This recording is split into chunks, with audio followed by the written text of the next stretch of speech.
Como adventistas del séptimo día, somos un pueblo con una misión. Somos un pueblo con un propósito. Y qué privilegio es ser llamados por Dios para unirnos a Él en su maravillosa misión y propósito en estos últimos días de la historia. En los últimos meses hemos visto cuán rápido ha cambiado el mundo de la noche a la mañana, por así decirlo. Economías mundiales han sido muy afectadas, actividades comunitarias, empresariales prácticamente cerradas y lamentablemente también hemos visto pérdidas humanas. Esto ha traído muchos desafíos a nuestra iglesia mundial, nuestras instituciones, actividades misioneras, a nuestras iglesias locales y a los miembros de la iglesia. Hemos tenido que tomar lamentablemente algunas decisiones difíciles con respecto a la financiación y el personal. Pero la buena noticia es que servimos a un Salvador resucitado y Él está en el mundo hoy. A pesar de la incertidumbre, el miedo que nos rodea, Dios todavía dirige a su iglesia. Y sabemos que podemos mirar hacia adelante con confianza y certeza hacia el futuro. Las palabras del profeta Joel fueron escritas hace muchos siglos y en circunstancias muy diferentes, pero de alguna manera eran circunstancias muy similares. En la primera parte de su profecía, Joel describe una imagen impactante de la tierra en luto por el ataque de langostas y plagas, animales muriendo, ríos secándose, granjeros desesperados. Él dice: se extinguió el gozo. Esto lo dice en Joel 1:12. Es una imagen conmovedora, terrible, de sufrimiento. Pero luego, en el capítulo 2, versículo 21, leemos estas palabras de esperanza. Tierra, no temas, alégrate y gózate, porque Jehová hará grandes cosas. Hoy, en 2020, también podemos desechar el miedo y alegrarnos porque sabemos que el Señor volverá a hacer grandes cosas, mientras vemos que se cumple la profecía y se acerca la segunda venida de Cristo. Queda la sensación en este texto de que Dios no solo hará grandes cosas en el futuro, sino que las está haciendo ahora mismo. Quiero asegurarles hoy que bajo su guía, la iglesia de Dios está avanzando y el Señor continúa haciendo grandes cosas. Alabamos a Dios por los tremendos avances en la misión en las ciudades, los ministerios de salud, evangelismo, al ingresar a nuevas áreas del mundo, llegar a nuevos grupos de personas. Cientos de miles de personas se han involucrado felizmente en la participación total de los miembros. Un nuevo compromiso renovado entre los miembros de la iglesia con reavivamiento y reforma. La iglesia unida, fuerte, con un enfoque en misión. A medida que avanzamos como iglesia para implementar los objetivos del nuevo plan estratégico conocido como I Will Go o Yo Iré, debemos hacerlo con humildad y absoluta confianza en el Espíritu Santo. Elena G. White nos dice: la iglesia fue organizada para servir y su misión es la de anunciar el evangelio al mundo.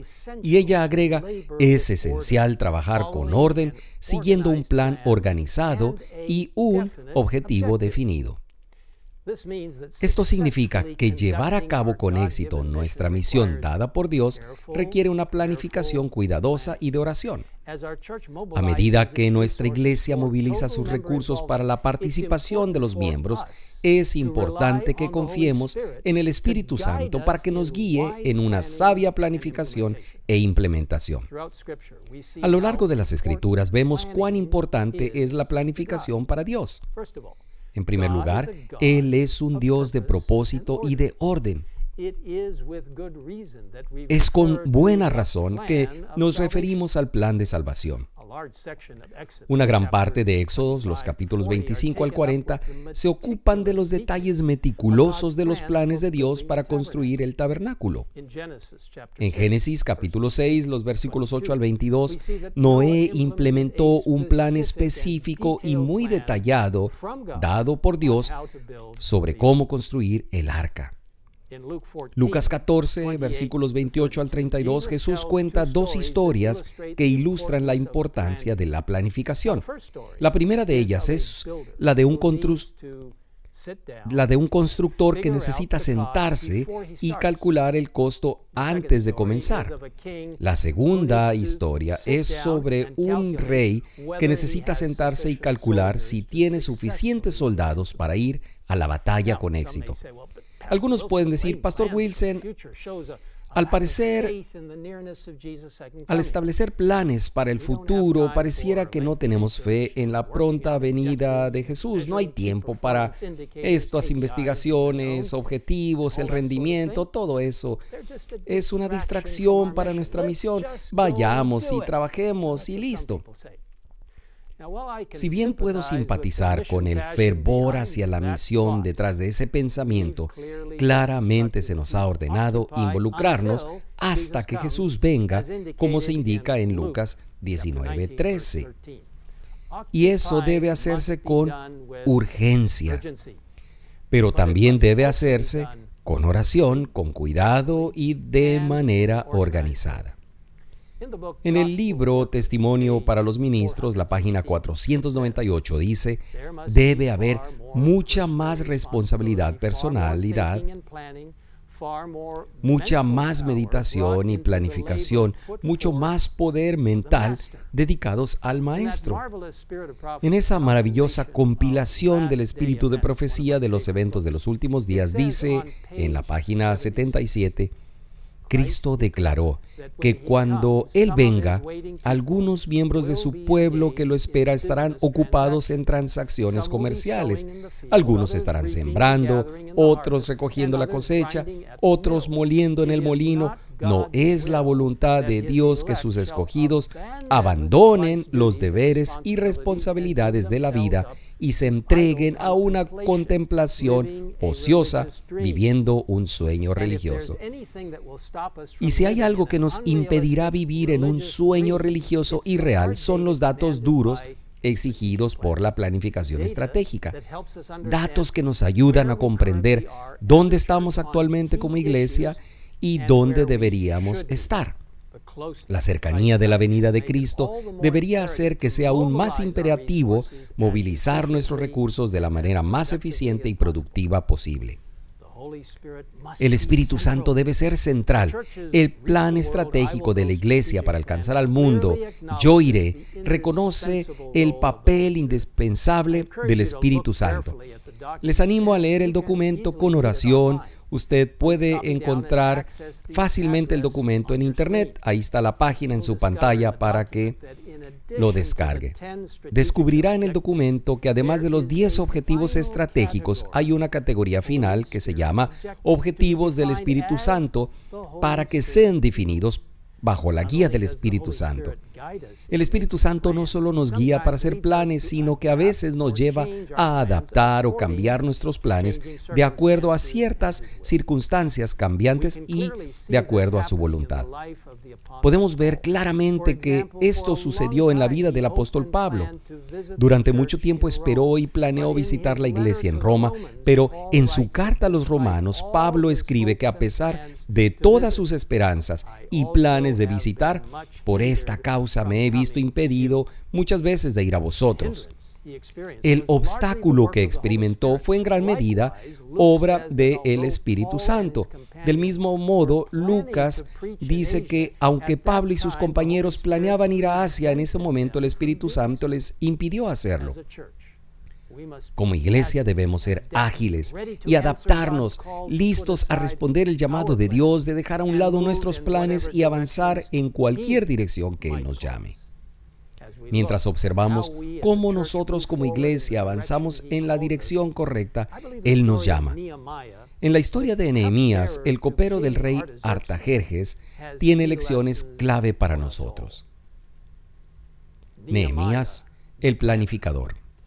Elena G. de White escribe en Servicio Cristiano, la página 177, se necesitan Nehemías en la iglesia de nuestros días. No solamente hombres que puedan predicar y orar, sino hombres cuyas oraciones y sermones estén imbuidos de un propósito firme y vehemente.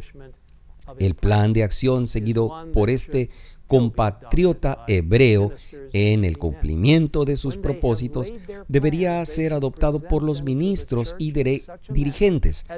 Una vez hechos sus planes, deberían presentarlos a la iglesia de tal manera que obtengan interés y cooperación, que los hermanos entiendan los planes y compartan la tarea.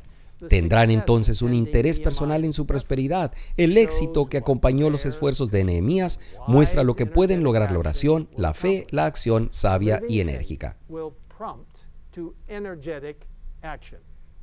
Veamos ahora los pasos clave en el plan estratégico de Nehemías en la Biblia. Investigue y recopile los datos. Nehemías preguntó a Hanani y a otros hombres sobre la situación en Jerusalén y se enteró del trauma que los judíos restantes estaban enfrentando en Judá y sobre el muro derribado en la ciudad. Más tarde, personalmente inspeccionó los muros. En los últimos años se han realizado encuestas que arrojan luz sobre áreas, desafíos que necesitan atención. Como iglesia, esos desafíos debemos abordarlos si queremos ser la iglesia que Dios nos ha llamado a ser y si queremos completar con éxito la misión que Él nos ha encomendado. La historia de Nehemías nos muestra el camino a seguir para abordar tales desafíos.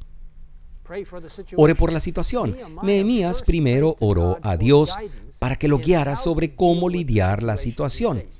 Y oró de nuevo inmediatamente antes de hacer su pedido al rey. La oración debe ser la base de cualquier programa o plan que hagamos. Debemos ser claramente una iglesia de oración. Estamos llamados a hacer planes, pero nunca debemos presumir de hacerlos bajo nuestra propia sabiduría.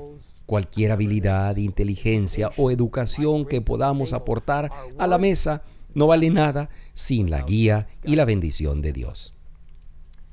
Establezca la meta. Restaura el honor de Jerusalén y el honor de Dios de Jerusalén. Nehemías tenía una clara comprensión de su objetivo: restaurar el honor de Jerusalén y, al hacerlo, restaurar el honor de Dios de Jerusalén. Su objetivo era mucho más que simplemente reconstruir los muros. Nehemías lo entendió así, claramente. Ese era su objetivo. De la misma forma, nosotros debemos comprender que nuestro objetivo, como adventistas del séptimo día, es yo iré. Se refleja en la declaración de hecho oficial de la misión de la Iglesia Adventista del Séptimo Día: hacer discípulos de Jesucristo que vivan como sus testigos amorosos y proclamar a todas las personas el Evangelio eterno de los mensajes de los tres ángeles en preparación para su pronto regreso. Tome medidas para alcanzar la meta. Habiendo obtenido una clara comprensión de su objetivo, Nehemías luego tomó medidas para lograr ese objetivo. La Biblia claramente describe estos pasos de acción. Nehemías, antes que nada, oró de nuevo. Después solicitó el permiso del rey para regresar y reedificar. Después solicitó y recibió recursos del rey, cartas de apoyo real, madera del bosque del rey. Después se humilló ante Dios, dándole la gloria debida a su nombre. Confianza en la fidelidad de Dios. Dios había cumplido sus amenazas cuando su pueblo se separó de él. Lo había esparcido entre las naciones de acuerdo con su palabra. Y en ese mismo hecho, Nehemías hallaba la seguridad de que él sería igualmente fiel en sus promesas. Líderes reclutados. Comenzó a construir, ayudó a los pobres, cancelando deudas y detuvo el cobro de intereses. Ayudó a Esdras a restablecer la ley de Moisés. Después terminó los matrimonios de hombres judíos con esposas paganas. Plazos de acción. del plan estratégico Yo Iré. Objetivo espiritual número 2. De la misma forma como Nehemías tomó pasos de acción significativos hacia su objetivo, el plan de la iglesia desglosa nuestro objetivo estratégico en 10 objetivos clave. También enumera indicadores clave de rendimiento que nos ayudan a medir cómo lo estamos haciendo al tomar medidas de acción clave hacia la meta. Debido al tiempo, solo podemos examinar algunos de esos objetivos clave. El primero que quiero compartir es el objetivo 6, uno de los 3 objetivos espirituales, y dice así: aumentar la adhesión, retención, recuperación y participación de niños, jóvenes y adultos jóvenes. Encuestas muestran que muchos de nuestros preciosos jóvenes están abandonando la iglesia. Por supuesto, perder a una sola persona ya es mucho. Este objetivo es un llamado para alcanzarlos, conservarlos y reclamarlos. Escuchemos el testimonio del pastor Kurt Thomas, director de los departamentos de ministerios personales y de escuela sabática, así como de las misiones y la evangelización en la Unión Británica. Yo entregué mi vida a Jesús cuando tenía unos 15 años de edad. Me bauticé en la iglesia adventista en Sudamérica. No quería perderme ningún servicio. Ahí estaba todos los sábados. Después de un tiempo, me sentí desanimado. Estaba muy desanimado. Así que decidí que ya no iría a la iglesia. Me quedé en casa a dormir. Ese sábado, a las 2:30 de la tarde aproximadamente, mi madre me estaba moviendo vigorosamente para que despertara. Desperté y me dijo, con mucha preocupación: hay muchas personas ahí afuera y te están llamando. Brinqué rápido y cuando miré afuera, eran los hombres de la iglesia local, de mi iglesia local, que me habían venido a visitar. Ellos me extrañaban en la iglesia y estaban preocupados por mí. Nunca volví a perderme un culto de iglesia. Hoy, después de 25 años, un cuarto de siglo, soy un pastor y puedo pensar en ese evento como aquel que realmente puso mis ojos de nuevo en que la iglesia tiene que ser una iglesia de compañerismo, una iglesia de amor, de nutrirse unos a otros. 25 años después, la gente sigue convencida de las acciones. 25 años después, encontré en la iglesia, y espero que las personas que han sido formadas en la iglesia, que lleguen a ser líderes después, así como yo lo soy. Dios les bendiga. Qué hermoso testimonio del pastor Thomas. Saben, Elena de White, en Palabras de Vida del Gran Maestro, página 150, nos recuerda: si no se lleva la oveja perdida de vuelta al aprisco, vaga hasta que perece, y muchas almas descienden a la ruina por falta de una mano que se extienda para salvarlas. Una de las formas clave para retener a los jóvenes y mantenerlos conectados con la iglesia es involucrarlos en el servicio y en la misión, a través de iniciativas como Un Año en Misión y servicios de voluntariado adventista. Es por eso que existe y es tan importante la estrategia de todos los miembros involucrados. Esto tiene que ver con el objetivo de la misión I Will Go, revivir el concepto de la misión mundial, el sacrificio por la misión como una forma de vida. Involucra no solo a los pastores, sino a todos los miembros de la iglesia, jóvenes, adultos, en la alegría de dar testimonio de Cristo y hacer discípulos. Elena de White contó una historia fascinante. En un amargo día de invierno, un hombre se congelaba por el frío, listo para morir en la nieve, pero mientras yacía sobre el hielo, escuchó los gemidos de un compañero de viaje cercano. Instintivamente se sintió obligado a ayudarlo. Extendió la mano, comenzó a frotar las extremidades congeladas del hombre, tratando de restaurar la vida. La señora White escribe: restregó los helados miembros del desdichado y después de muchos esfuerzos logró ponerlo de pie. Como el recién hallado no podía estar de pie, lo llevó en brazos con simpatía a través de amontonamientos de nieve que él nunca hubiese pensado poder pasar solo. Cuando hubo llevado a su compañero de viaje a un lugar refugio, comprendió repentinamente que al salvar a su prójimo, se había salvado a sí mismo. Al haber ministrado a su vecino, mantuvo el flujo de sangre de sus propias venas y además él mismo revivió.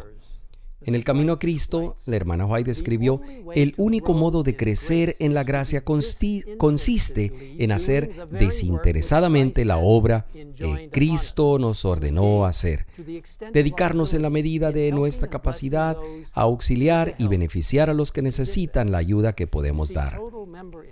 Ven, el involucramiento total de los miembros es excelente para crecer en la gracia. Años atrás, el hombre sabio lo resumió muy bien: el alma generosa será prosperada, y el que saciare también será saciado. El primer objetivo espiritual en el plan Yo Iré es discipular a individuos y familias en vidas llenas de espíritu. El servicio y la misión son básicos en este proceso de convertirse en discípulos. Hablamos de la importancia de reavivamiento y reforma en la misión, y eso es muy cierto. Como señala la historia de la hermana White sobre el hombre en una tormenta de nieve, es una profunda verdad espiritual que por medio de la misión también conseguimos reavivarnos y reformarnos. Las vidas llenas de espíritu no suceden por accidente. Entonces Jesús dijo a sus discípulos: si alguno quiere venir en pos de mí, niéguese a sí mismo, tome su cruz y sígame. Necesitamos cultivar nuestra vida espiritual. Necesitamos sumergirnos en su palabra. Necesitamos tomar tiempo para la oración. Nuevamente, en el camino a Cristo, debéis mantener esta comunión con Cristo por la fe y la sumisión continua de vuestra voluntad a Él. En el ministerio de curación, la hermana White añade: mediante la oración, el estudio de su palabra y el creer en su presencia, mora en el corazón. El más débil ser humano puede vincularse con el Cristo vivo, quien lo tendrá de la mano y nunca lo soltará. Como individuos y como familias, al ser discipulados en vidas llenas del Espíritu, implica algunas dimensiones de compromiso. Incluye el ser involucrados en el servicio y en la misión. Incluye dedicar tiempo a la oración, en estudiar la Biblia, en escuchando, hablando con Dios, adorarle. Esto es abrir nuestro corazón a Dios como un amigo. Esto toma tiempo. Se lleva a cabo en el culto corporativo en la iglesia, en reuniones de oración, en grupos pequeños. Se lleva a cabo en el culto familiar y debe ocurrir en el tiempo que pasamos individualmente con Dios, en oración y leyendo su palabra. Pero esto debe suceder si queremos crecer en vidas llenas del Espíritu como sus discípulos.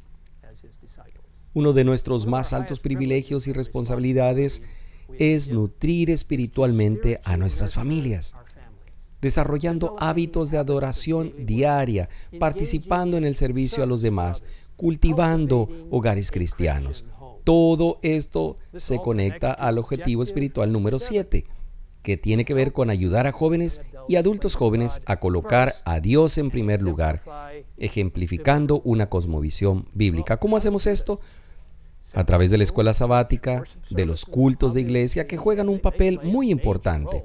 También lo hacen las escuelas adventistas e insto a todas las familias adventistas a que puedan hacerlo en lo posible, inscribir a sus hijos en escuelas adventistas del séptimo día. Pero el lugar más importante para construir una cosmovisión bíblica es el hogar, a través del culto familiar, a través del modelado de hábitos devocionales personales, a través del asesoramiento, la tutoría de nuestros hijos. No olvidemos el poder del segundo libro de Dios, la naturaleza. La hermana White escribe: debería animarse a los niños a buscar en la naturaleza los objetos que ilustran las enseñanzas bíblicas y rastrear en la Biblia los símiles sacados de la historia, de la naturaleza. Tenemos que enfocarnos en el objetivo. Uno de los errores más comunes en la planificación estratégica es confundir los pasos de acción con el objetivo. Sería fácil suponer, por ejemplo, que el objetivo de Nehemías era reconstruir los muros de Jerusalén. De hecho, como hemos visto, la reconstrucción de los muros fue solo un paso de acción hacia el objetivo de restaurar el honor de Jerusalén y el honor del Dios de Jerusalén. Hoy, la Iglesia Adventista del Séptimo Día tiene el sistema escolar protestante unificado más grande del mundo. Pero no dirigimos escuelas solo porque nos gusta administrar escuelas. Operar escuelas no es el objetivo de nuestra iglesia. Creemos que la educación integral es de vital importancia y las escuelas son un paso de acción hacia nuestro objetivo más amplio de hacer discípulos que demuestren el amor de Dios y que a su vez hagan discípulos. Operamos cientos de hospitales, pero no lo hacemos porque nos gusta administrar negocios. Dirigimos hospitales porque amamos a las personas y estamos comprometidos con el método del ministerio de Cristo. Operamos hospitales como un paso de acción integral y hacia nuestro objetivo de hacer discípulos que demuestren el amor de Dios y que a su vez hagan otros discípulos. Otro hermoso objetivo es construir sobre la roca. Nuestro plan estratégico para alcanzar el mundo, I will go, yo iré, solo será tan sólido como su fundamento. Si la base son nuestras ideas y planes, lo que soñamos en los comités se desmoronará. En Mateo 7, 24 y 27, Jesús nos contó sobre un constructor sabio y otro imprudente. El necio construyó su casa sobre la arena. Vinieron lluvias, inundaciones, viento, ¿y qué pasó con la casa? Se cayó y fue grande su ruina. Pero el hombre sabio construyó su casa en la roca. Se enfrentó a las mismas lluvias, inundaciones, el mismo viento, ¿y qué pasó con la casa? No cayó, porque estaba fundada en la roca. ¿Y qué es la roca? Jesús y sus enseñanzas. Todos nuestros recursos, todos nuestros programas, proyectos, todas nuestras iniciativas, nuestros planes, todos deben tener un fundamento firme, anclado en Jesús, la roca. Como escribe Elena de White, la iglesia está construida sobre Cristo como su fundamento. La iniciativa Alcanzar al Mundo, Yo Iré, reconoce que con el fundamento de Jesús como la roca y con la guía del Espíritu Santo estaremos totalmente capacitados para ir. ¿Y qué nos motiva? Nuevamente, Elena de White enfatiza: el amor debe ser el principio de la acción. El amor es el principio subyacente del gobierno de Dios en el cielo y en la tierra. Jesús dice: en esto conocerán todos que sois mis discípulos, si tuviereis amor los unos con los otros. Y como dice Pablo en 2 Corintios 5:14, el amor de Dios nos constriñe. Muchos crecieron escuchando historias de Fernando y Ana Stahl, misioneros pioneros adventistas en Sudamérica. Entre otras cosas, los Stahl establecieron clínicas, escuelas y capillas alrededor del lago Titicaca en los Andes peruanos. Cuando más tarde se mudaron para ministrar en la región amazónica, uno de sus guías era un indio Campa de nombre Katosho Makari. En la década de los años 70, el evangelista peruano Alejandro Bullón rastreó a Katosho, que todavía vivía en el área donde servían los Stal. El pastor Bullón escribe: lo encontré sentado frente a una pequeña fogata dentro de su choza. Quiero que me cuentes sobre Stal, le dije. Tú eras su guía. Levantó la vista, parpadeó y, como si estuviera tratando de refrescar su memoria, rápidamente sus ojos se llenaron de lágrimas que comenzaron a rodar por las arrugas que el tiempo había tallado en sus mejillas. Silencio.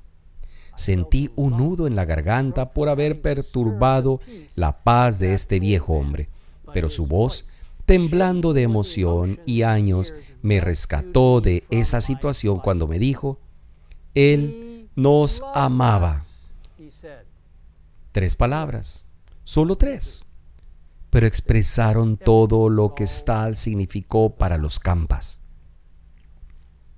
Qué hermoso testimonio a través de esta historia. Qué maravillosa manera de ser recordado. Y qué mayor motivación podría ser para todo lo descrito en el plan I Will Go. A principios de la década de los años 20, la Iglesia Adventista del Séptimo Día enfrentó una crisis. Se abrieron nuevas y emocionantes oportunidades de trabajo en todo el mundo. Sin embargo, después de la Primera Guerra Mundial, el mundo estaba en una recesión económica y el presupuesto en la sede mundial de la Iglesia tenía $250,000. Los misioneros corrían el riesgo de ser retirados. La denominación había planificado de manera muy cuidadosa y oraba intensamente antes de enviar misioneros a todo el mundo, lo cual fue un gran compromiso financiero, pero nadie podría haber predicho la recesión económica que ocurrió. El problema encabezó la agenda del Concilio Otoñal de la Asociación General en el año 1922. Los delegados se reunieron, oraron y finalmente adoptaron un plan para pedir a los miembros de iglesia a que dedicaran una semana de salario como ofrenda especial. A pesar del clima financiero, los 208,771 miembros de iglesia se unieron y dieron $1/3 de $1,000,000. El regalo promedio por miembro de la iglesia en Norteamérica equivalía a 6 días de salario. La crisis se evitó mediante el sacrificio de nuestros dedicados miembros de iglesia. Todavía tenemos miembros dedicados en la iglesia y todavía tenemos crisis. Y aún tenemos necesidades de misión financiera. Hace 5 meses, la mayoría de nosotros nunca había oído hablar de COVID-19. Ninguno podría haber anticipado la devastación en las economías globales y, más importante aún, las pérdidas humanas. Con nuestra comprensión profética de los últimos tiempos, ninguno de nosotros debía sorprenderse de que algo así podría suceder, pero como Dios nos ha guiado en el pasado, sabemos que Él continuará guiándonos en el futuro. Nuestra tarea y nuestro privilegio es seguir construyendo sobre la roca hasta ese maravilloso día en que el Señor regrese. A medida que nos acercamos más y más a ese día climático cuando Jesús regrese, le invito a usted a responder a su llamado diciendo: yo iré. Proclamemos los mensajes de los 3 ángeles. Yo iré a hacer discípulos. Yo iré a ser sus testigos. Yo iré a compartir la palabra de Dios. Yo iré a proclamar su segunda venida. Yo iré y haré del plan estratégico para alcanzar al mundo. Yo iré mi propio plan bajo la dirección del Espíritu Santo. Por la gracia de Dios, yo iré, porque amo a Cristo, amo su palabra, los mensajes de sus 3 ángeles y quiero verlo venir muy pronto. Jesús viene, involucrémonos. Donde quiera que estés y en cualquier entorno en el que te encuentres, en este momento, quiero decirte que Dios te está llamando a ser parte de su mensaje para los últimos días, a un mundo que clama por respuestas eternas. Dios cuenta contigo. ¿Estás dispuesto a ir? Si es así, justo donde quiera que estés, te invito a repetir conmigo las siguientes palabras. Yo iré a la cuenta de 3. Vamos. 1, 2, 3. Yo iré. Que Dios te use poderosamente para compartir su palabra mientras esperamos la pronta venida de Cristo.